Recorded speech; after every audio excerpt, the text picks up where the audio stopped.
Florian Zimmermann's vast collection of classic cars is more than a hobby, it's an investment. He started buying vintage cars when he worked at Mercedes-Benz and has built a collection of 300 vehicles. My last assignment within Mercedes was head of a classic center. And within this function, of course, I had to work a lot with classic cars, and I started at that time to collect my own cars.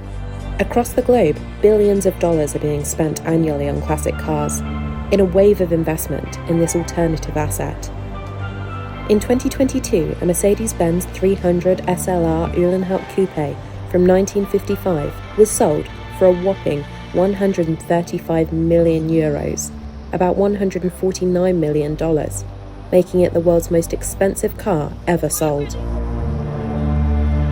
Vintage cars have risen 185% in value over the past decade, outstripping luxury rivals such as wine, watches and art, ranking second only to rare whiskies.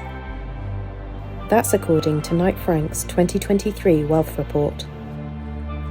And the market is responding, expanding beyond a comparatively small community of collectors to include investors drawn by the prospect of high returns.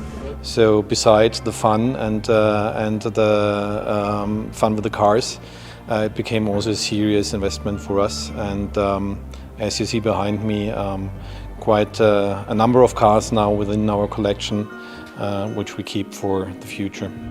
But it's not a sector for the financially faint-hearted.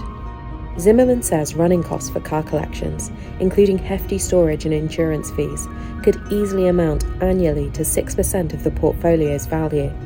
It's getting harder and harder to find the proper mechanics to keep these cars alive, and you have to spend quite an amount of money to keep all these cars in running condition.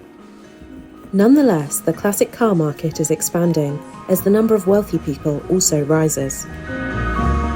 Classic vehicle insurer Hagerty estimates there are about $80 billion worth of collector vehicle transactions a year globally, including all auctions and private sales. And while North America remains the largest market for auctions, Zimmermann says a growing number of buyers have emerged in the Middle East, China and India in recent years. And the race to renounce combustion engine cars will only serve to heighten interest in these relics of a vanishing era.